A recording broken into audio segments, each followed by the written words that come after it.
Hello, everyone. Welcome back to Chai Together. I am your host and founder, Pratibha Day. You are tuning in for your cup of chai, courage, hope, and imagination today. We use courage to showcase the stories on this platform. We use hope to overcome, and we use imagination to resonate and understand with the stories being shared. So with that being said, I'd like to welcome a new friend of mine, and most of you may already know him or not, Mr. Brian Dawkins. How are you feeling? I'm absolutely blessed. Absolutely blessed. Thank you for having me. Thank you for having me. Yeah. And I want to talk to you more about, the term blessed that you always share. But before I do, I want to share with the viewers a little bit about you. So Mr. Brian Dawkins is a former NFL superstar, husband, father, and the founder of the Brian Dawkins Impact Foundation. He's here with us today to share his mental health journey in regard to cerebral wellness and physical well-being. And this is what Chai Together is about. So this is really important for me to have him on today. And one of the reasons I wanted to have you on is because I want people to know that mental health and taking care of yourself is not something just that, average people may go through. They also have the celebrity perspective and then, the average people, but we all go through it. So for people to not feel as if celebrities or other successful people that are more successful for them than them, that they don't also feel the same things as well. So hopefully this can make people feel at home and like clear that up for them. Hi. Hi, everyone, for tuning in. Yeah, so. Hi. Yeah. Oh, was that a question? I'm sorry. Was there a question? It's okay. Okay. All right. This is funny. This is how we are today. So, I want to start by asking you about your childhood. What was your childhood like? I had a blessed childhood. Was blessed to have my mom and dad in the household with me, and that was a huge plus in the neighborhood that I grew up in. Some of my friends did not have their fathers, or if they did have a father, he was not present in the household, so to speak. So I was blessed to have that. I'm the baby of the family. I have an older brother and an older sister. And, there was always something to do in the neighborhood. We lived right around the corner from the park, which I was able to go and get a lot of my energy out, which I had a lot of when I was younger. And sports became a safe haven for me a lot early in my life, to allow me to get out, to do things, to get some of that angst out, the anger out, and some of the other things that may be going on in my life. I was able to do sports, whether it's basketball, football, baseball, whatever the case may be. So that was a tremendous blessing. It was a rough neighborhood though. We grew up in Jacksonville, Florida, born and raised north side of town. It was a tough neighborhood. So, knowing how to fight, being able to fight was extremely important for you to be able to handle yourself, take care of business when business needs to be taken care of, is how I like to say it. So a lot of the things that I have in me, the fight, I learned in the neighborhood, but also learned in the house. My mom has gone through a lot of things in her life. She's fought off breast cancer. She's fought off 3 strokes now. So she's still up and moving around. And my dad taught me what a man looks like and how he treats a wife, how he brings home the bacon and actually cooks the bacon from time to time, how he treats others. So I had so many great examples in my life, but in the neighborhood, it was a whole bunch of other bad examples. So sports actually allowed me to get away from some of those bad examples, so that I would not go down the path of some of my friends who are no longer with us because of the streets. One thing I want to ask you, because, since you had a good childhood, but you still, led on to have suicide ideations, is that correct? Like when you were older, right? So, this is to say that, it's possible for anyone to have, even if you didn't go through something super traumatic, such as rape, abortion, those kind of things. So may I ask you, what led you to that place? When, what was the space you were in when you were experiencing that? So would I say that I had a blessed upbringing? Because I did. I had things that other people would envy, to have parents, 2 parents in the household, to have love from them. But you also have the dynamic in the neighborhood of what a man looks like, what a man does and what a man does not do. And growing up in that neighborhood, if you listen to outside and what was going on in the neighborhood, Mm-hmm. you don't talk about your feelings. You suck it up. You deal with it. You don't deal with it, excuse me. You just suck it up. Yeah. You don't discuss your feelings. Like feelings was actually a bad word. You don't say feelings, right? You get uncomfortable talking about your feelings. No, you don't talk about your feelings. You rub dirt on a cut. You suck it up. And so that is how I began to deal with things, by not dealing with them, allowing them to fester. And so I know now that that stuff was piling up inside of me. And I also had, the average normal flux of adrenaline and hormones and all the things that comes with being a teenager. I also had some anger issues as well on top of that. So all of that was a bad mixture as life continued to go. Because as life continued to go and I have more responsibilities of being a new father, a newlywed in the NFL, now I have blessed to have all this money that I'm like never have had it to this level before. And when you make it to that degree, a lot of times you have people really pulling on you. They some of them need, yes, others want. So they're pulling. I don't know how to deal with that. I don't know how to say no. And so all of that pressure, and on top of that, now I have to perform at a high level. So there's an expectation of me to come in right away to perform. And I'm not talking about my feelings. So I have all this angst. I have all this. I talk about it now as there's a lot of steam building up inside of me. Just like if you have a pot on a stove, you turn up the heat, and you don't have any way for that pressure to release. That steam is going to build and build and build. And that is what was happening inside of me. And it was, so fits of rage became a norm. Not a norm like all the time, but it was something that I would do from time to time, because I was not talking about my feelings. And oftentimes that comes off and you lose it on somebody that really didn't do anything or say anything. It's just that they just so happen to be the last straw, so to speak. And once you get into that moment of anger, you don't just tap into the anger you're having with that person. You go into all of that other reserve that you've been building up all of this time. So you pour all of that on that person. And now you make the situation a lot worse because of it. And so I had all of that, did not know how to deal with it.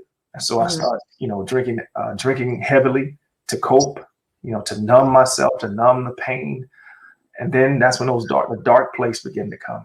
And those dark voices began to speak louder and louder. We always have two voices that speak inside of us, but that voice began to get louder and louder and louder. And so I had to make a decision on what I was going to do. And the decision that I made with the help of some people in my life, my beautiful wife, Connie, and my coach at the time, Emmett Thomas, were two individuals that basically sat me down and said, "No, you're going to get help. You need to go see somebody." Intervention. Yes. And I went to a counselor, and the counselor sat me down and we talked. And it was extremely uncomfortable. I was embarrassed to go in there and talk to this dude about my feelings, But it was the best thing that I could have done. Because just as I took that deep breath, that's what happened when I began to talk about what was going on in my life. Things that I had not really understood had a huge effect on me, that I had to make some phone calls to apologize to some people, to tell some people in my past what they, what I felt when they did a specific thing. You see what I'm saying? So I really had to go down a list. There was a list I had to do of getting rid of some of those toxins. And then for me, because I'm a man of faith, what that also did is it brought me down off my emotions. I also had to take some medicine for a little while, which I hated. Don't tell nobody, but I hated it because it numbed me out. But that whole time, really, I was putting on a mask every day. I was putting on a mask every day, pretending everything was fine, and it was not. And that stuff was building and building. But when I went and I had that discussion, it really allowed me to come down off of my emotions so that I can think clearer and I can connect with my Heavenly Father. And that's what I did. So in that moment, I decided, you know what, either I'm going to continue to go down the road that I'm going, and that's going to be a one of destruction, or I'm going to go to this other road and I'm going to give my life completely over to you, Father. And I'm going to trust the direction you have me going. And that's what I did. So I began to go to Bible study a lot more. I began to meditate on the word. I began to do other things, specifically in the morning times and throughout the day, to keep my sense of the energy of the person that I wanted to be. I began to have gratitude. Oh, that's what I'm looking for. Gratitude as a part of me, like a part of my day, not just specific times of the day, that I'm finding ways to be great, to be thankful. I said it in my phone that per hour, it would be a specific ring that would come on back, and you can do different ringtones. And when that ringtone came on, what it did is it told me per hour that I would set it to give thanks. So I would give thanks for different things, different people, situations, whatever. So once again, that's a way for me to bring myself back into the energy, to the level of peace of mind, mindfulness, that allowed me to be totally in that place and not somewhere else, not worrying about my past anymore, not thinking too ahead in the future. So with these practices that I started then, it allowed me to get to where I am now, where I've studied things now. I have a better understanding on what I was doing, why I was doing what I was doing, and what I need to do on a continuous basis every day. Then you go to briandawkins.com, there's something on there called the Blueprint Challenge. Yeah. That Blueprint Challenge came during that time. That's what I developed for myself during that time. Yeah. One thing I want to ask you is, your wife was your #1 supporter. I even read that prior to this interview, and she was the one who really pulled you out of it. Is that right? Yes, she helped out big time. Yeah. So I want to ask, all the things that you're holding inside of you, was that with the rest of the world, but not your wife? Like, did you confide in your wife throughout those years? Did I confide? No, I was not talking to anybody. Wow. So, and that was the thing. So when you don't let anything out, no steam out, I was not talking to friends. I was not talking to anybody about what was going on inside of me. And that anger just began to fester and fester and fester. And people look at it as you sweeping stuff under the rug, but at some point you're gonna have to pull that rug up. And once you look at all the stuff that you have been sweeping up under all that time, that's a whole lot more as if you'd have just dealt with that a little bit in the beginning. So I know how to talk now. I know how to be, I call it emotionally available to my wife and to my kids. And I have different people in my life. I have a blessed pack of 4 individuals that I can call at any time to talk about what's going on with me, right? So, right now we're in a calm space, and we're talking in a calm way. Yeah. Sometimes the calm space is not always a calm space. I'm a very energetic cat at times. And so sometimes my blessed pack, iron sharpens iron, but when iron sharpens iron, if you truly think about it, when iron sharpens iron, what really has to happen? Rub. Great heat. There's some rubbing. So that means sometimes it's going to be uncomfortable to hear some of the things you need to stop doing or to change about yourself. But to have people in your life that is willing to say those things to you is so important. It's so important for your mental makeup and well-being. And then the other thing is to know I'm never by myself. I'm never alone. Like I know that from a relationship vertically, I know that. But even here on the horizontal relationships that I have with these individuals, I know I'm not alone. I know that they're a phone call or a text away. And I can reach out and just sometimes just say, hey man, pray for your boy. Just pray for, just lift me up. Got some stuff going on. Not really going into detail with you, but just lift me up. Got you. And I know they're praying for me.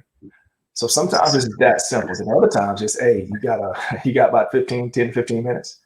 Then I'll call them up and we'll talk. And the same things for me with them. So that's a powerful, powerful thing to have in your life. And anybody who's watching this, I would say, make sure that you pray about those individuals and you get them in your lives, right? You already have someone. It may be one person. It may be just one. But this information is not for everybody, though. Like my innermost thoughts, what's going on with me is not for everybody. But there are specific people I believe the Lord puts in our lives that we can have these deeper conversations with. And we're supposed to. We're supposed to. Like me. Yes. Yes. Yeah. One thing I want to say, so you've made a complete transformation. Do you find that this transformation only came, towards the end of your career, or was it already starting while you were still in the football career? So when this happened, Mm-hmm. I was a rookie. No. when I was depressed and went through my suicidal thoughts. Wow. I was a rookie. That was the end of that rookie year is when this thing came to the head.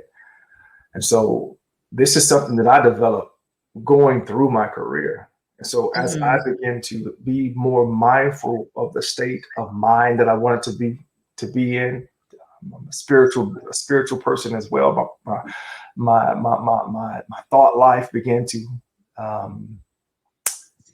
be more under my control, if I can say it that way.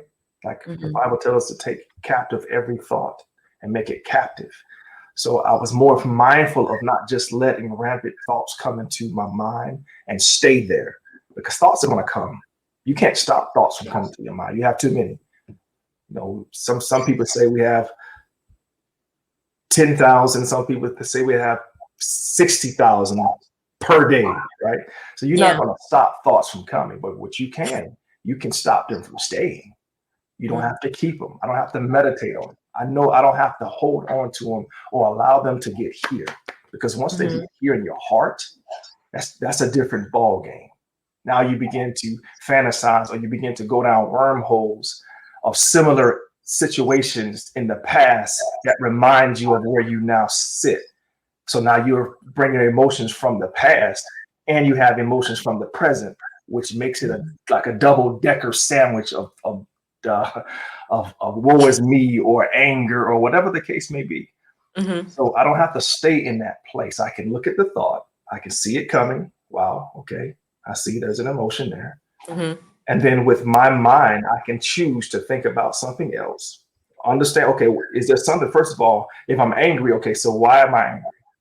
What is the real reason I'm getting angry for this situation? Is something I can learn with this? If it's not, I'm going to let this go ahead and pass on, because I go back to my gratitude, because I'm a blessed man. I'm blessed to do what I do. I'm blessed to breathe. I'm blessed to walk. I'm blessed to have my wits about me. There's so many blessed things I have going on in my life. I'm not going to allow this one doggone thought to cause me to go into any spiral, because once I go into that spiral, I get short patient. I may say something to my wife or my kids I may have to apologize for later on. So there's too much to lose by me staying in that negative place. That's why I'm glad I still did this live and I didn't stay in that space of tension. Yeah, and that's why I asked. That's why I asked. I know. Are you in a good? Everyone, thanks for tuning in. So Brian did ask me prior if I needed time to myself since I didn't meditate, because we had a scheduling challenge. Yes, no, it was tell the truth. It was more than just a challenge. Okay, he was late. I was late. It was some things that I could have used as an excuse, but no, I was late, and I apologize for that. So I asked her, "Are you in a good place so we can continue on? Because if you're not, we can reschedule." I know, and I don't want to reschedule again. And I can understand that. I was like, I don't want to schedule this man again. And I can understand that feeling. But I have to say, Brian is really humble, kind, and he does apologize. He's not stuck up. He's very down to earth. Just from knowing him, and he really cares about people. No matter who you are, you can always reach out to him for help. And my screen is also flickering, and I think it's all the spirituality you talked about, but it's not on your end. It's just mine for the first time today. I think it's because you're on. My computer's like, what's happening? That's some powerful stuff happening, right? That's what it is. Yeah, it really is flickering just from certain parts of it, but the live is good to go. I want to talk about passion with you, because you're very passionate in talking about the word passion. So do you want to share a little bit about that? Man, Pat, if you talk to someone in the realm of what I was blessed to do for a long time, 16 years in the National Football League, that will probably be one of the first words that they bring to the table is passion. That's how that's how I walked it. That's how I lived it. That's how I breathed it. Was my passion. I poured myself into it. And passion has a definition like it's you can barely contain the emotion. You can barely contain the energy that you have for the thing that you're going after. That's how I live it. That's how I walk it. When I put my name down beside something, I'm going to do it full speed. These are some of the lessons that I learned in my life of growing up, of how to attack things and do things. And the other thing is this: I know how to pour myself. The things that could be used in a negative way, I know how to use that same energy in a positive way. I know how to use every part of me in a positive way, focused, intent on doing the very best I can with the thing that you give me. I call it being a pullback person or player. That means that you'll never have to tell me to slow down. You'll never have to tell me to speed up, excuse me. You'll never have to tell me to give more, to go harder. You have to tell me to slow down. You have to tell me we're just teaching. You don't have to, you don't have to go as hard right now. No, because I'm going to go hard. That's my passion. Wow. And so that's what I want to then offer to other people, because I know that energy is transferable and you can also pass that to other people. So I would love for other people to be able to feel what I'm saying, not just hear what I'm saying, and take that in their lives with them. I would love for that to happen. Yeah. One thing I wanted to ask you is, because you are so driven, are there times, where you know how to differentiate that to when to calm, like to use your emotional intelligence to know I have to calm down now? Like, do you have to talk to yourself like that? Absolutely. Sometimes in the middle of a speech, in the middle of a talk, I know how to laugh. First of all, I know how to laugh at myself and with myself.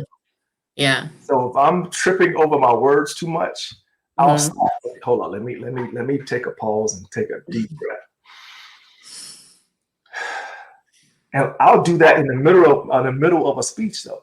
Like, this is not something that I'm just doing off air. On the middle of a speech, I would do that so that I can collect myself and my thoughts, and then move on. I'm okay with the power of the pause. I call it the power of the pause. To be able to pause, collect yourself, and then move forward. Learn how to also read the room. Like if I'm going into a room with a bunch of intellectuals, so to speak, they're not necessarily going to feel the passion in my words. I may need to break things down and give them more things that they can chew on, numbers wise, stats wise. So you have to read the room. You have to know who you're speaking to ahead of time. And that's one of the things I've been blessed to know, and how and when to use different parts of my ability to reach people, to reach them in the space that they find themselves. Because sometimes you have some analytical cats that do have a twinge of the twinge of passion that they're trying to keep undercover, and I want to see if I can like poke at it a little bit to get them. You're to so get funny. Out of the zone, to speak out, to actually show some emotions in some areas. So I use every part of me to reach those who I speak to. That's what I do. You're so funny. I want to ask you, can you describe to us what stutter belief is? I remember you mentioned it, I think on Ed's show. You mentioned something called stuttering belief. So growing up, I had a small stutter problem. I thought it was a big stutter problem. I didn't have a stutter problem. Yeah. I don't have a stutter problem. But what I did was, because I stumbled over my words every once in a while, because my brain is going so fast and sometimes my lips can't catch up, I would stumble over some words. And so I thought people would see that and they would mess with me, or they would pick at me. So it made it worse. And it made it to I didn't want to talk. Like I'm an introvert by nature anyway, but it made it even worse. I didn't want to even talk at all. Like at times I would just be quiet the majority of the time, because I was afraid to speak. I was living in in a bad space, to be honest with you. So that's where that came from. Yeah. And once I Yeah. recognized that it was because of my being too hard on myself and what I thought other people would do or say or mess with me or pick at me, Yeah. I allowed that stimulus or the potential of that to stop me from being 100% myself, authentically me, right? Yeah. And once I grasped that and understood that, I no longer walk in that space. That space no longer holds captive and hold me captive like it used to. Yeah. Your mind made it a bigger thing than it really was in reality. It was your perspective. So just quickly, I had body dysmorphia. You know, I used to hate my body, and I would cover up, you know, not show my skin because I had this belief like of how I looked. It's a mindset thing. You know, when I was younger, from being bullied and things and abuse that can come about where you want to hide yourself. So I definitely can understand that. One thing I want to ask you is, do you feel that, you know, the foundation that you have now, no, the Brian Dawkins Impact Foundation, right? So do you find that if you hadn't gone through everything that you did, that you wouldn't have created it the way it is? Because it is about like passion and cerebral wellness, right? So how do you feel about that? The life that we live, the life that we go down, teaches us if we allow it to. It teaches us. And then the lessons that I've learned through life, as I'm yet still learning in life, but those things that I've learned in life, those lessons aren't just for me.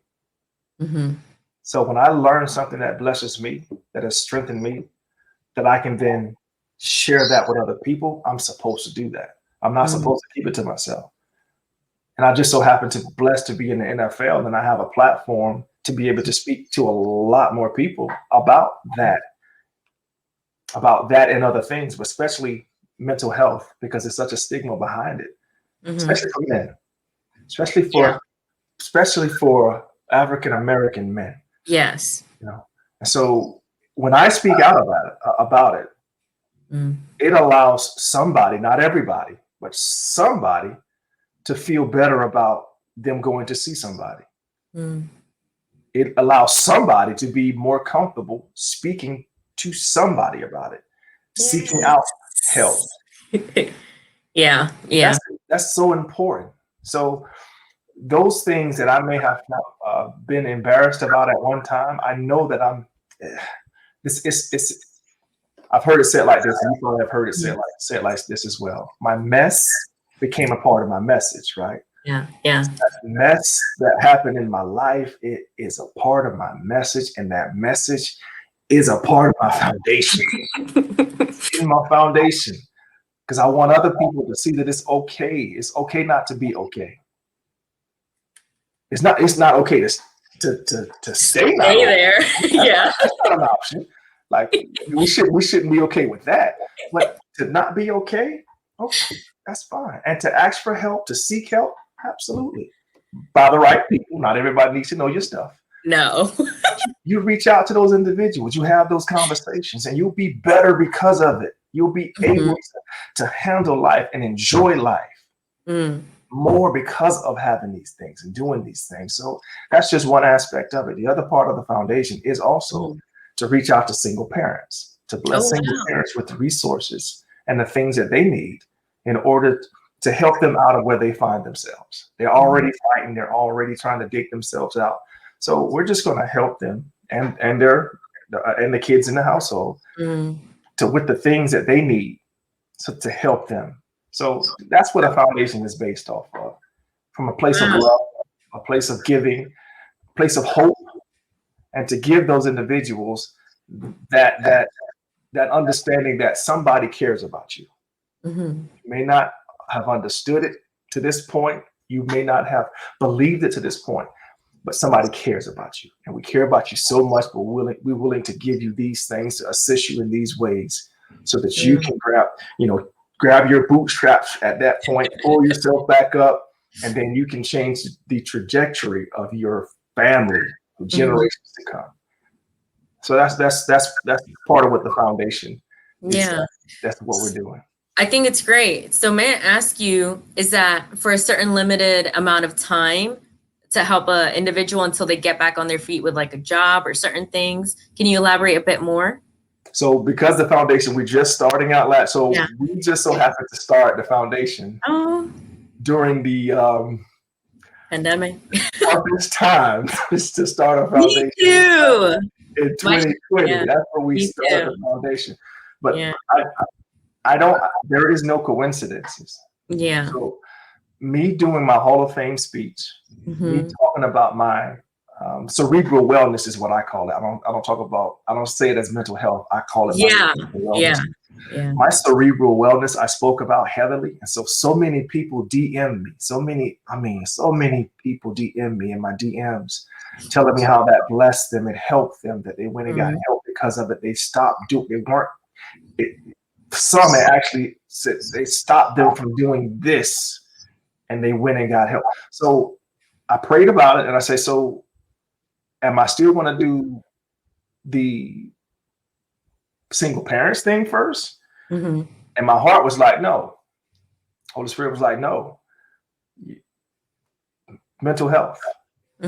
So teamed up with Everfi, and then we came up with a program that you can do some things to show and teach young adults coping mechanisms and tell what the difference between a mental health is and mental illness, because there is a difference. Yeah, there is. There's a difference. We all have mental health. If you're living and you're breathing right now, you have mental health.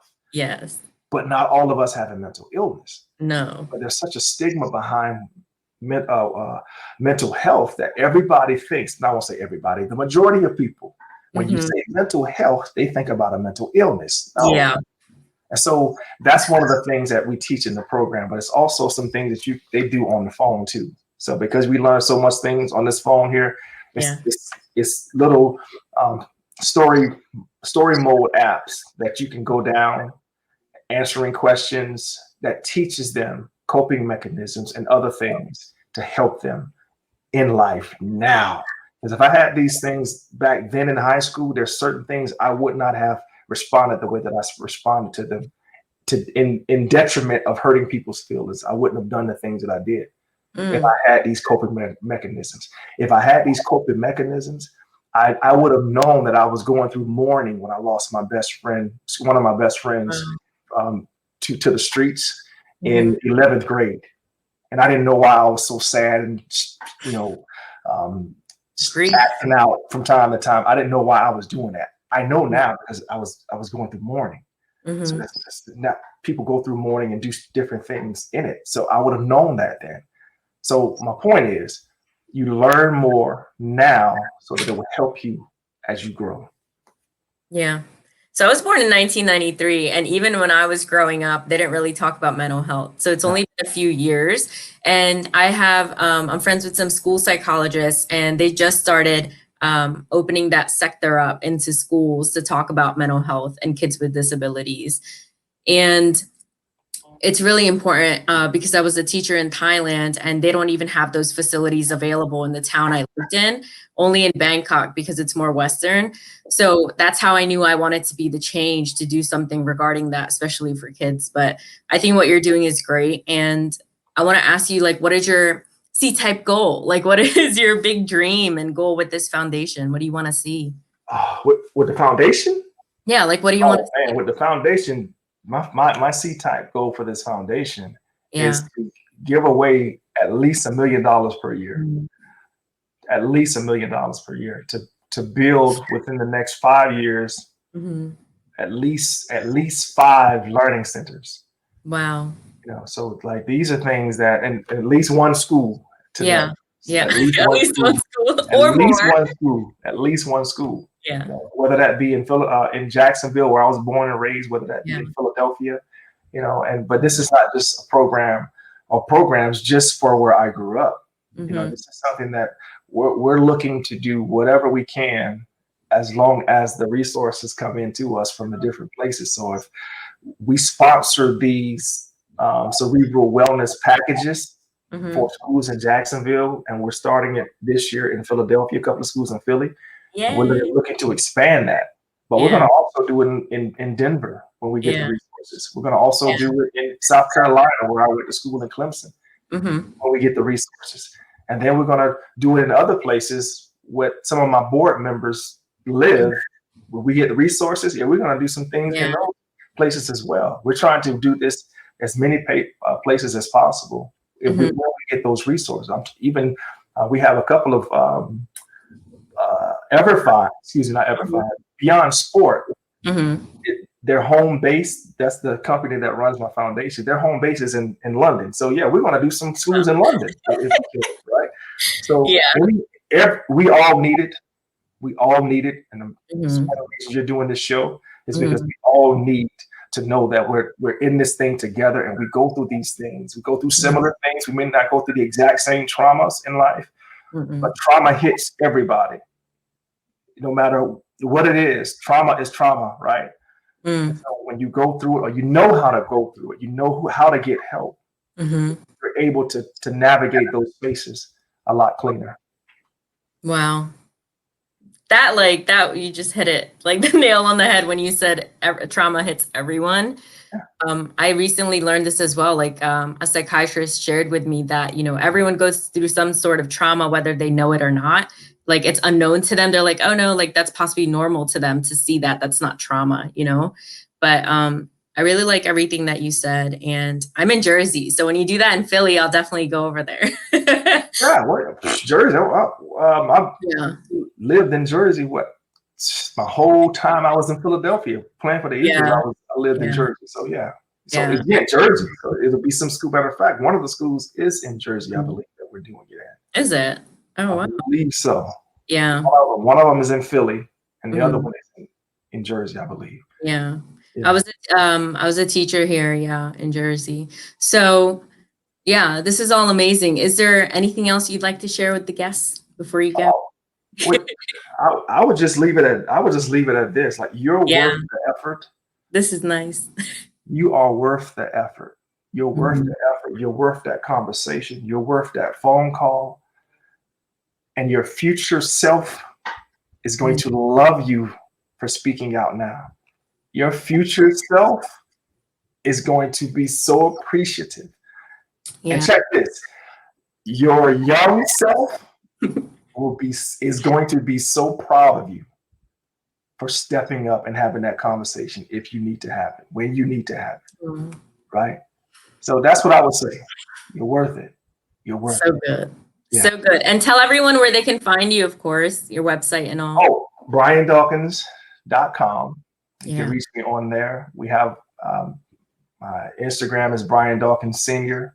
I think my Twitter is Brian Dawkins. I don't know why I changed all these different things, doing it different ways. So you don't get hacked. Yes, there you go. Try not to. So you can reach me on there. You can see some of the things that I'm doing to bless people, and constantly giving out motivational things because I am a motivational speaker. That's one of the things that I am. Okay. And I am also a mindset coach as well. So. Yes, you are. He is really great. So I'm in a class with Brian, and he's really great. And that's actually how I met him. For anyone who would want to ask me after, please don't. But I mean, like, how'd you get him on your show? I don't know. Invest in yourself, people. That's right. Yeah. Hit up John Tellerico. That's right. JT. Okay. Big things going on. Anything else, Brian? No. You just be blessed. Yeah. Be encouraged. Yeah. No. Did you always say that? Brian, be blessed. You always say that. Is that something from younger? You see it on wrong side, that side. Yeah. Yeah, blessed by the best. Blessed by the best. Wow. Blessed by the best. Wow. That is my answer that I give when people ask me how I'm doing. I'm blessed by the best. Even though things may not be going the way that I want them to go in that instance, I may have a little stress going on with me. I'm still blessed by the best. I'm still blessed. I'm up. I'm moving around. I'm able to do different things. I'm able to think, to see, to talk. Like there's so much for me to be grateful for. So I choose to think on those things. I choose to meditate on those things. So yes, Blessed. I use blessed. Put it this way. I use blessed Yeah. a whole lot in a day. Uh-huh. The word itself, I use blessed different ways in so many conversations in a day. Mm-hmm. That actually reminds me, will you leave everyone with the water theory that we were discussing yesterday? Oh, wow. Will you please? I think that's fabulous. Leave them. So water, Yeah. what we were talking about, I forget the doctor's name. He did it was Masao Emoto. Right. So he did a study about Yeah. water, and he froze it. Mm-hmm. And depending on if they blessed the water or if they were angry with the water would freeze differently. Mm-hmm. So it would freeze with dark pigmentations to it if you were angry with it. Mm-hmm. And then if you would cut it and open it up, I think there was like snowflakes where it would be more black, right? Crystal, yeah. Crystally, there you go, crystally. And so we were just talking about the ability for water to be aggressive when need be, or calm when need be. Water can be whatever you tell it to be. If you need to be calm, if you need to calm it down, it'll calm down. It's like a calm body of water, right? If it no rocks, no pebbles, no drops, it'll be calm. If it's moving through, I forgot who said it, mentioned about if you have a bunch of rocks, buildings, huge rocks and mountains, the water will win every time because it'll find its way down. It'll find the cracks. It'll find the crevices. So when you understand the power of it, he was saying Bruce Lee was like, be like water. Mm-hmm. Be like water. So that means be flexible. Don't be rigid all the time. Don't be angry with everybody, right? Learn to smile. Learn to use your sense of humor, right? Look at me. Get your dimple working. Get your dimple work going. And then when it's time to focus, you focus. But knowing that you can't, see, here's the thing about it. Knowing that you can do both is powerful.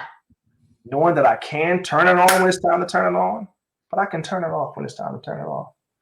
I know how to slow down and allow myself to just be. Not doing anything. Just be. When was the last time? Matter of fact, I would ask the people that are watching, when was the last time you just was? I'm not talking about watching TV. Yeah. I'm not talking about on the phone. I'm not talking, just was, just there. And was happy about that. You weren't trying to do anything. You just was happy with the fact that I'm here. Right where I am.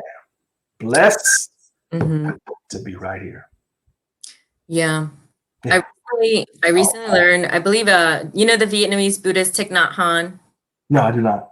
Yeah, I definitely have to read his books. So on Audible, I remember them sharing that, So send that to me. I can't write that down. Go ahead. Yeah. Thich Nhat Hanh. How do you spell that, right? How do you spell Thich Nhat? No, go ahead. I do have one of his books here. It's called You Are Here, actually. Okay. But so he was saying next time, when you're waiting on someone, like, how I was waiting on you, don't say like, oh, sorry to keep you waiting. Say, no, that's okay. I'm enjoying my time here, or, to like word yourself to say that, I'm enjoying myself. I'm enjoying time with myself, just standing there as you're waiting for someone, instead of getting upset that you're waiting for someone, just enjoy the moment. And yeah, I really like spirituality books too. So I run through those. What you just talked about was the power of perspective. Yeah. Your perspective and while you're waiting, what you do with your mind, being appreciative, allowing yourself to see things differently, because the way you see the thing is the way your body and your mind will react, the way you choose to see it. So that's extremely important. I love that. Yeah. So this is one of his books, Thich Nhat Hanh. Let me take a picture of that. Okay. Got it. Yeah. So that's one of them. And yeah, but he has a lot more on Audible and to follow his teachings. He's actually one of the monks during Martin Luther King Jr.'s time. I believe he led with him, but also, when the monks were burning themselves for the peace. Oh, yes. Yeah, he was there as well. Yeah, so he's been around for ages. I believe he's very elderly, but he looks great, you know. I think he's 95, looks like he's in his 60s. But yeah, he's awesome. But so let me this is something that I wrote down and put on my page on yeah. Instagram. It says perspective can be a killer of hope, growth, and dreams, or a fertilizer of hope, growth, and dreams. And your belief, voice, and action are the only gardener your garden of infinite possibilities really responds to, right? So that is what you just talked about. Mm-hmm. So when you choose in that moment to see things differently, that's the reality you then go to. So whatever reality, whatever you tell yourself about yourself is the reality you then create for yourself. So the most important voice in our lives is no other than the voice that you hear, and that's your voice. That's the most important voice that we have. When we truly understand that, we'll be careful how we talk to ourselves, how we talk about ourselves, what we say to ourselves. I've heard, I think, who said this? Might have been Les said this. When a person who is terminal he gets a terminal report on cancer or the like, their immune system begin to just decrease just that quick, just by hearing that. Think about that. Just by hearing that, your immune system decreases. So what if you're then saying things positively about yourself? What is happening to your body then? It believes what you're saying is what happens. So be kinder to yourself is what I'm saying. Yeah. Like, give yourself permission to take chances. You know, tell yourself that it's okay that you failed that thing, because when you failed, you actually learned. Right? We never really fail unless we stop trying. We're either growing, winning, or we're learning from that momentary failure. So I'm getting too deep and going too many places right now. But, tell everyone, or you can be stagnant, but tell everyone where they can like book a call with you if they want you as their coach. A lot of people. So we're in the process of finalizing those things. But you can go to Brian Dawkins. You can go to I'm gonna have to write it down. It's B-Dawk 2020. Oh, I have your email. Let me see. There you go. It's B-Dawk 2020 at briandawkins.com. Yeah, it is that. Yeah, it is. Yeah. So that is how you can reach me. And we're funny people. I hope everyone has a great day. Yes. Because we're gonna keep talking. It's like 50 minutes. Yeah, but yeah, being able to be free to be, like I talked about earlier, is a very powerful place. Just being free to be, just to exist and have a great conversation with somebody, to belly laugh. Matter of fact, I've heard it said like this: that belly laughter, when you have a belly laugh per day, if you have a bunch of belly laughs per day, it's like exercise. It's like running on a treadmill for the body. Like if you're running on a treadmill, it conditions you that way. Belly laughter helps you that way inside, internally. And you know the laughter yoga, right? You know about that, right? I do. Yeah, but you know who does that? Sadhguru. You know Sadhguru? I do not. Oh my goodness. He has the Isha Foundation in India. You need to look into him. But when he laughs, his whole body shakes, his whole belly shakes. Like he's so free. And he said he never needs to use any drugs or anything because he's always toned, like his eyes. Like he just really is in the moment. And he's a guru. Like he's one of the gurus that are still here.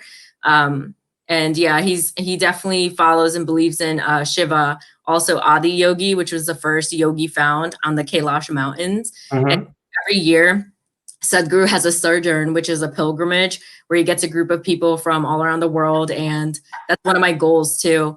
And he goes into the mountains in Tibet and different areas. It's like a 3-week, I think, trip. So that's one of my goals. But yeah, just the fact that he keeps that alive, and it has the largest Shiva statue in the world in Sadhguru's C.H.A.I Foundation. He's has it. So, but you should watch him laugh. Just when he laughs, he's shaking. Like, but allowing yourself to do that. Now, some people will not allow themselves to do that. They say they think that people are going to look at them differently or see them as being, or they don't give themselves freedom to enjoy life to that level. Yeah. Like, there's so much of this life to just enjoy. I'm not talking about things now. I'm not talking about stuff. Yeah. I'm talking about breathing. Like there's just, man, yeah. Yeah, I know. It's so deep. We'd have to do another call. Someone just asked that, laughter yoga is a thing. Yeah, it's possibly called something else, but it's really when you're making yourself laugh, like you're releasing energy. Just like, I don't want to, it's like, I don't want to do it, but you could look that up on YouTube, Tia. Thanks for tuning in. It's powerful. But okay, so think about it. If you go to when you sit down and watch a comedian, right? Yeah. How do you feel when you leave there? Renewed, like renewed and light, and like there's a airiness to your thoughts and your pleasure, like you're releasing those endorphins, and you're releasing the feel-good chemicals into your system, right? Yeah. So that's what you're doing. So when you belly laugh, when you allow yourself to do that, like it's talked about in breathing and in mindfulness classes and in the meditation. Yeah. It really helps reset your nervous system. And laughter is the same thing. Like it helps your body reset. Yeah. To release the toxicities that it can. But you have to be hydrated too. You got to be drinking water. But that's another subject. That's another subject.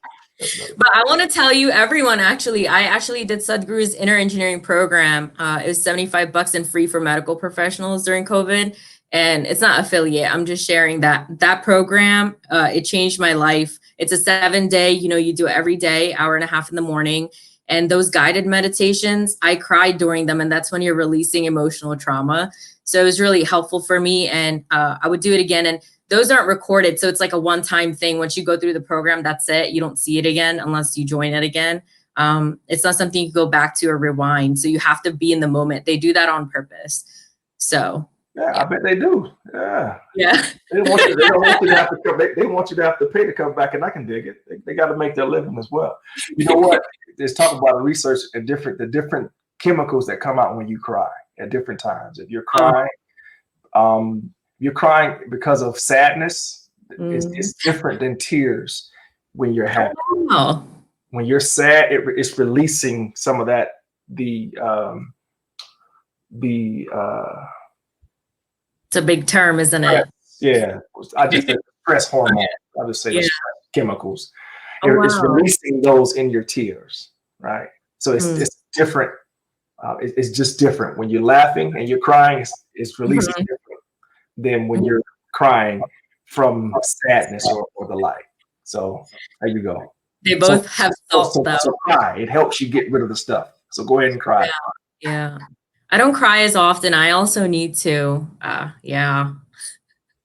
But meditation helps. But I was gonna say save some of that for your coaching. No. So this everyone the tips. So these are the type of conversations that I have with people that I coach, right? So I'm just starting off doing it. What I have been doing coaching for a long time now. Wow. I never knew that it would be something that I would actually go into. But I've been helping and coaching and giving of myself and listening to people. Like that's one of the most powerful things you can do is learning how to listen to somebody. Not listening to respond, but really listening to what this person is saying and then responding in a way as to help them continue to talk about the thing that they just mentioned. Is that me? So, and I never saw that as being a gift or anything that was special about that. I just knew that that's something that people would open up to me. I would be walking down the street and someone see me, and all of a sudden they're telling me about their mom that died when, you know, and I'm like, oh, really? You know? And so I thought that was like strange, but I didn't know it was something I would be doing going forward. And it actually is a gift. And so you can actually train yourself up to learn how to truly listen to someone. And the first thing that I would tell you, if that's something that you would want to do, is you have to keep the light off of yourself as much as possible. So that means gauging the amount of time you're doing this and you're doing that. And you're really listening to not just their words, but you're listening to their face, their expressions when they say different words. They talk about different people, their face light up. They talk about the other person, their face goes the other way. So you're looking at the body language and you're looking at the whole conversation being had by that person. And so again, that's something that I enjoy doing. I've been doing it for a while prior to becoming, saying that I'm actually going to step out and actually do it as a coach. And it's powerful. It's powerful because you're looking at someone. You're looking at someone and you're talking to someone and you're helping them come up with the game plan for themselves that was already in them and they just didn't know it. Yeah, because you're in the picture frame, like last time. Yes. Love it. Yes. In the picture frame. You can't, it's hard to see the picture when you're in the picture frame. You're right. That's me. When people tell me about my show, I'm just like, I have to see it from another perspective. Yeah. I could dig it. I don't necessarily like to see myself talk. Go back and listen to really? I don't. It doesn't. As a motivational speaker, you know, I go back to my speeches. The first one I did with Les, that's when I was, you know, that stutter that you mentioned, that's what I was doing. I was so passionate that I was stumbling over my words. But as my first speech, you know, it's okay. But it helps to know what I have to do when I have to increase the tone of my voice, when it, you know, I know the audience, like it takes this. Yeah. Because I'm just very passionate that I just go ham like Eric Thomas. Yeah. And then in different settings, it's called for different things. Sometimes if I'm in a business setting, it's a little bit different from me being a little bit, not all the way. Now I'm still going to be me. I still can't, I'm not going to be stuffy ever. That's not just me. I refuse to be stuffy. But if I'm in front of, you know, a locker room for pregame, that's a different version of me, just a little bit different than me stepping in front of a business, you know, giving a speech. And so knowing how to, going back to breathing, how to control your breathing, right? To strengthen to tighten your stomach up and to speak from places when it comes to that, and not try to say a whole paragraph with one breath, right? Being able to breathe in the midst of all of that. So there's a lot to think about if you allow yourself, there's a lot to think about if you do not do the work ahead of time, if you do not have thoughts ahead of time. Because once you get in it, one of the things that I know about playing fast on the football field is if you're thinking, you're wrong. If you're thinking, you're wrong. You need to be able to go out and play fast. And when you play fast, you're not thinking, you're just being. You're responding or reacting to situations. You're changing directions, but you're not thinking about changing direction. You just know you can, right? Same thing when you get on stage to speak in front of somebody. I know I can speak, so I just go in and I do it. And so you allow your natural ability to do what you're blessed to be able to do, to show through when you're not thinking, when you're not up in here. Once you get up in here and you start thinking about that stutter or that mistake, forget about it. So I have a question. Do you know how to breathe from your gut? Do I? From your gut. So I was at an event, a leadership event, and we did a lion exercise where you breathe from your gut and you speak from your gut. Do you know anything about that? Have you heard of that? Some people call it the baby breathing. I'm not sure. If you look at babies' bellies, when babies, they breathe. Yeah. Expands So Yeah. it's not a chest thing. When we Yeah. breathe, it's more of a Yeah. chest Yeah. thing. When babies breathe, their whole belly Yeah. comes out. So when you say that, the first thing comes to my mind is Yeah. baby breathing. Yeah. But yeah, so I know exactly what you're talking Yeah. about. Yeah. So Yeah. to be able to, Yeah. especially for singers and Mm-hmm. those who are that do speak, Mm-hmm. it's things that you can do to practice. Yeah. It's things you can do to practice. Yeah, definitely. Because I was using my voice a lot, not, possibly from my gut, but yeah, if you don't mind, let's take, because I know you like to talk, so I want you to share with everyone, your routines now from how it was before. I know you shared in TIR, but the things you do, it could possibly help other people what you're doing, when they watch this. They're watching now, so. Yeah. So understanding that Mm-hmm. it's extremely difficult for any of us to go to a place that we have not seen yet. Mm-hmm. I'm not saying you can't get to a place that you haven't seen, not saying that, but it's hard to do that because it's hard for you to be excited about a place that you haven't been. For instance, you don't usually just go vacation somewhere. Yeah. You go vacation to that place that you see that picture in your head. So you see the picture in the magazine, the picture in the book. I want to go there because in that picture, you see what it's going to feel like when you get there. Mm. You see the setup that they have, the pool side, the palm trees, and oh my goodness, I'd love to be there. And so you allow yourself to get in that feeling of being in that place. And so that is what I'm blessed to help people do, to be able to see past the circumstances they find themselves in, to see that. And it's not a vacation place. It's where you really want to be, the vision that you have for yourself. So now you have to then break down those limiting beliefs and some of the other things that got you the life that you're living now, right? The life that you're living now, to be honest with you, a lot of it is because of the decision that you've made up until this point. Not all of it. There's some things, some circumstances that you could not control. I understand that, but there are other things that you could control. And you've been thinking a specific way for so long, and it's gotten you exactly what you have right now.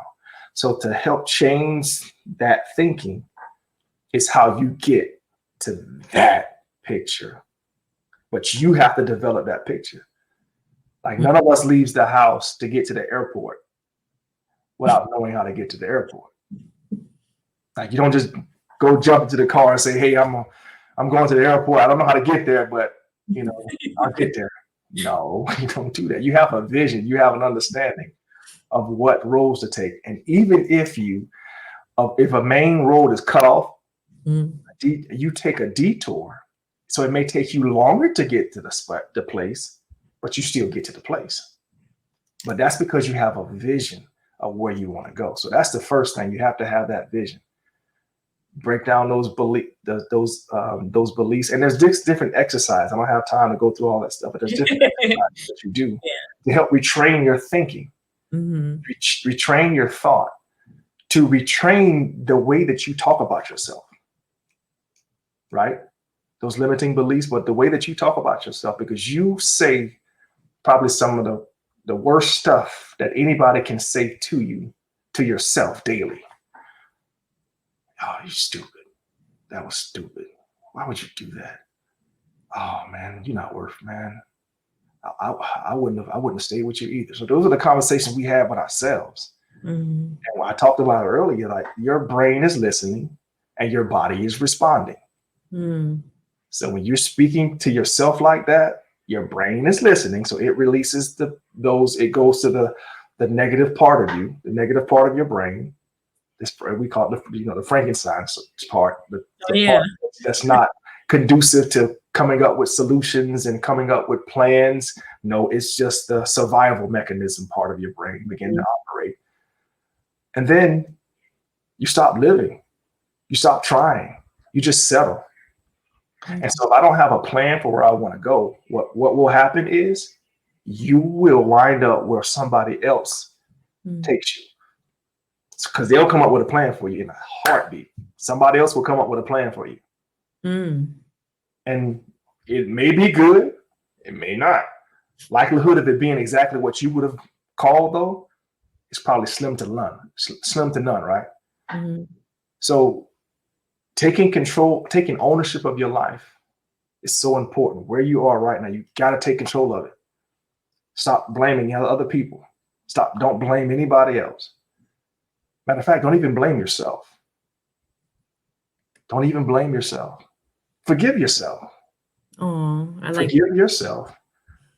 And then come up with the plans to get to that vision. First of all, have that vision. But you can't have that vision in a down state. Like, it's hard for you to have a beautiful vision of where you're going to be if I'm mad. If my posture is this. But if my posture is this, and there's a little smile on my face, shoulders are back, and I'm energized a lot, I'm shaking it out a little bit, and I'm smiling a little bit. You know, I've envisioned having that success in my life. That one time, maybe it's just that one time that you had that major success in your life, high school, whatever the case may be.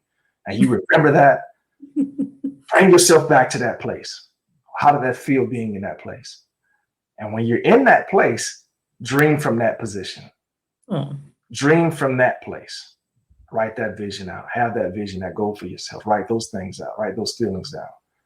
But again, there's other things that we then do. I will then help you with to help you get to that, to define it for yourself, to go through the programs, to go through the different things that you would have per week, because it's going to be at least 20 days, at least 21 days for some people. And then for other people, it may be at least 40 days, because they say from anywhere from 21 to 40, I think 40 days is how you create a new habit.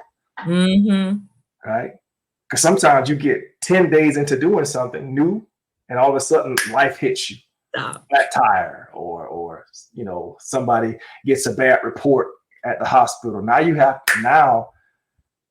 you're dealing with your feelings and your emotions, but you can learn to control them.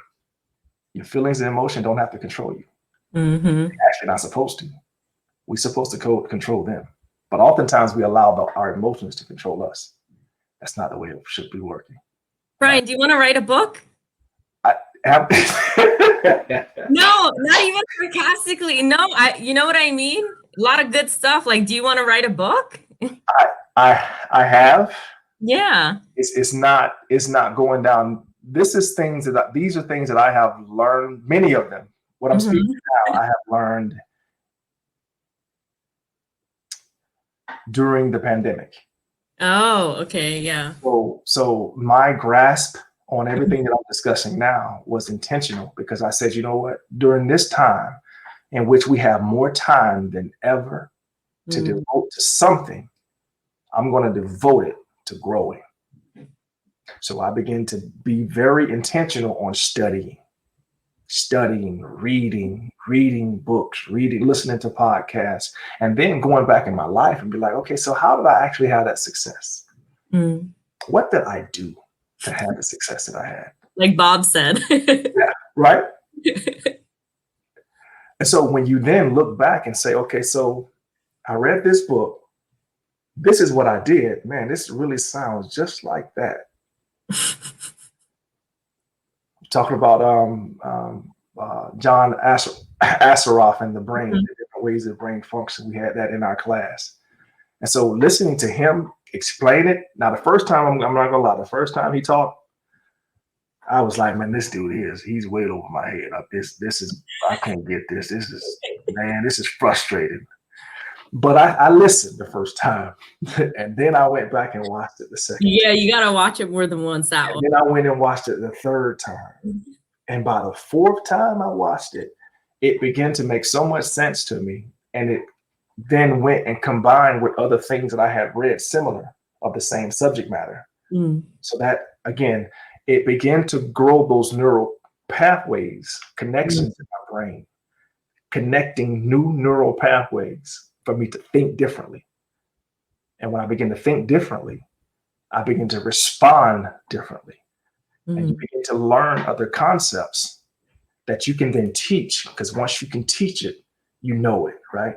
I can teach it to you. I can show you how it came through me, and I can show you how it came through me, but it may not come through you the way it came through me. It may speak to you a little differently because of your life circumstances. So you come up with ways that it fits you best. That's how you take ownership of it. And that's what I've learned. That's how you take ownership of information. Now, I can learn a big word by somebody saying, and it can be great that I've learned the big word. I can learn the definition for it. But if I digest that thing and I take ownership of it, and that word reminds me of this, and I say this, but I know I'm talking about that, and I can teach you that way, I got it. It's mine. It's mine. But again, I'm getting real deep. So that's what I did during this time. I studied, I prayed, I meditated, I've done different things, new things, in order to expand my knowledge, expand my understanding, broaden my sense of awareness about myself and others. Yeah. And when I do that, it allows me to actually get closer to others, because I'm able to be a little bit more transparent in some areas to help you feel more comfortable talking to me. Right? Everyone loves you. They're still tuning in. Wow, I did listen. I did not think we were going to get this deep. I know. Well, this is my show. I mean, it's flourished. It's only 4 months old, but repetition, right, and consistency. I do it every day, so people already know chaitogether, Pratiba Day, my brand. But I want to ask you, what are the meditations you do? So I follow you on Instagram, and I know that every day you post like a meditation quote with the music, and I really like that. But like, is there specific meditations you do? Like, who do you follow? Wow. So in the morning, I do a Christian guided meditation in the morning. They have different levels. I believe it's by Dr. Caroline Leaf. She's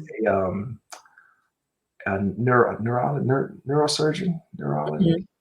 Yeah, neurologist. But she thinks she might have done surgery too. I can't. But anyway, I believe it's through her company, through her. And so that's what I do in the mornings. They have 5 minute, 10 minute, 15 minute, 20 minute. So I do one of those, and then I read the word of God, and then I meditate on that word. I'll write in my journal in the morning. And then I go into that. Okay, so I go into Proverbs, and I read in Proverbs, and I decide, okay, so what would you have me to post today to these people that are listening, that are wanting to hear some wisdom? So then I post from that, in which that comes to me, and then I put one of the meditation, what I'm feeling at that time, whether it be bird, whether it be water, whether it be birds, whether it be whatever the case may be. So that's my like morning my morning discipline. I call it my morning discipline. So good. Do you know about flow? Flow, yes. You do? Flow, FLOW. No, FLOAT, float sensory deprivation tank. No. You don't? So it's actually a location you can go, and it's in Epsom salt, and there's no gravity. Oh, yes, I know what you're talking about. Yeah, and it has the sound. Yes. Yeah, and it has the sounds just like that in different rooms. Yeah. But yeah, awesome. So it's crazy. It's crazy. So when I was playing football, one of the things that I would do to help me decompress, was I would float. We had a pool, and we had a pool. This is crazy. We had a pool in the training room. So what I would do is I would put like something a little heavy, not too heavy, around my weight, around my feet. Oh. I would have a flotation on my body up here, so I can float here, and there's a pulling of the lower part of my back. So that helps me decompress. And so that's how I would relax.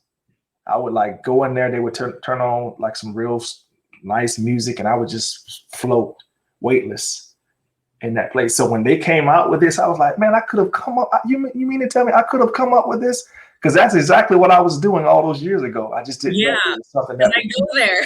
as big as it is right now. So I guess what I'm saying is this: sometimes you do things in your life that you don't think is a big deal, that is actually a big deal. That's actually a lot bigger than you're making it out to be, because in your mind, it's something that anybody can do.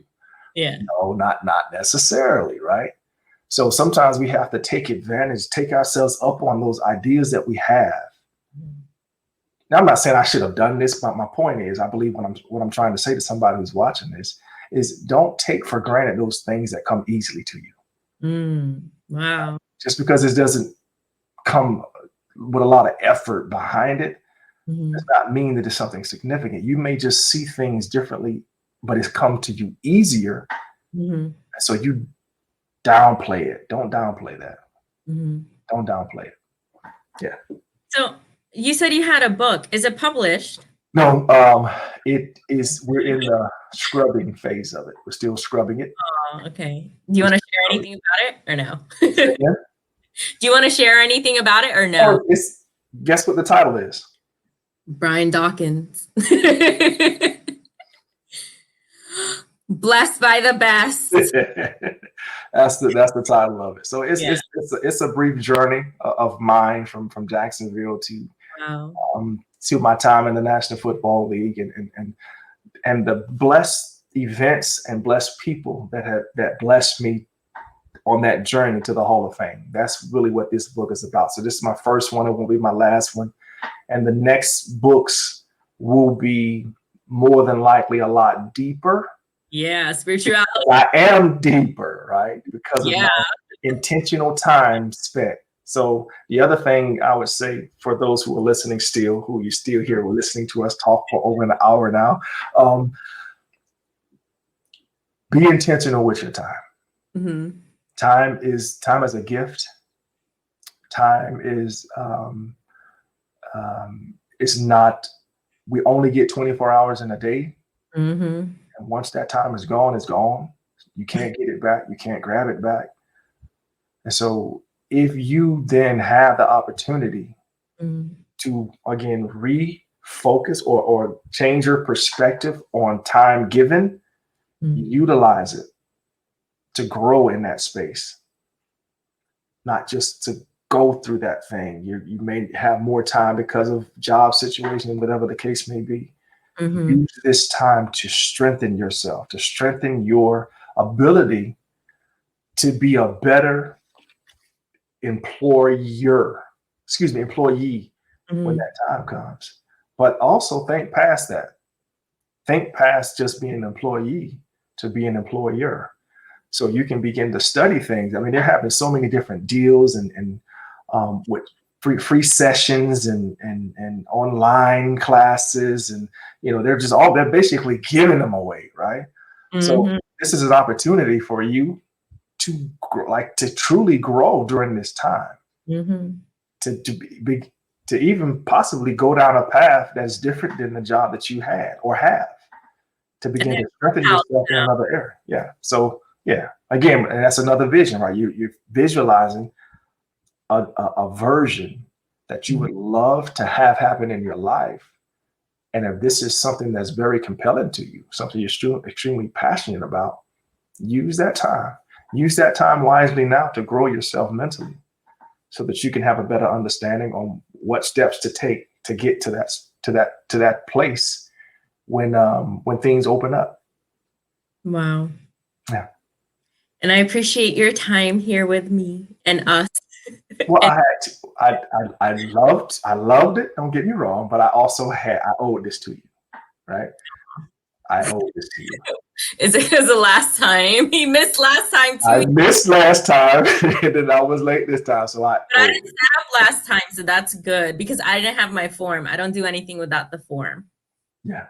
Yeah. Oh yeah, because I didn't know. That's right. Now, the first time I didn't know the form. I didn't understand the form thing.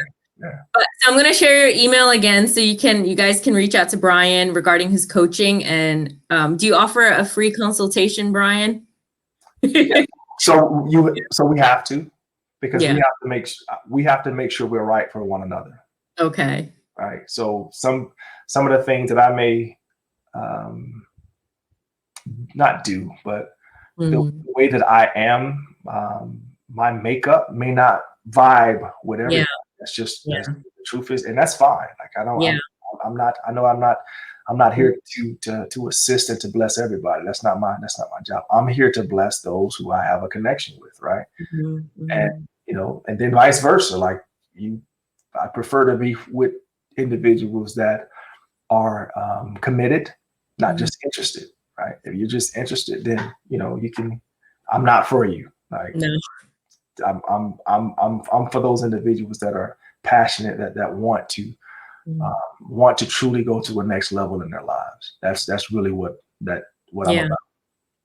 Yeah. And do you know how long the coaching will be? How long? It's really on them. Okay. First session, there's a monthly, there's a for a year. Wow. Yeah, so it's 4 years. It'll be again.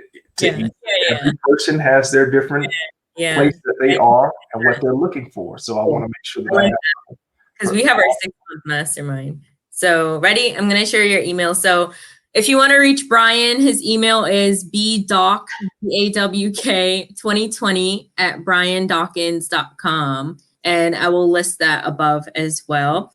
Is there anything else you'd like to share? Oh. No, that's it. No more talking. No, because I know I'll start up and then we'll go down another track. So actually, there's people still hopping on.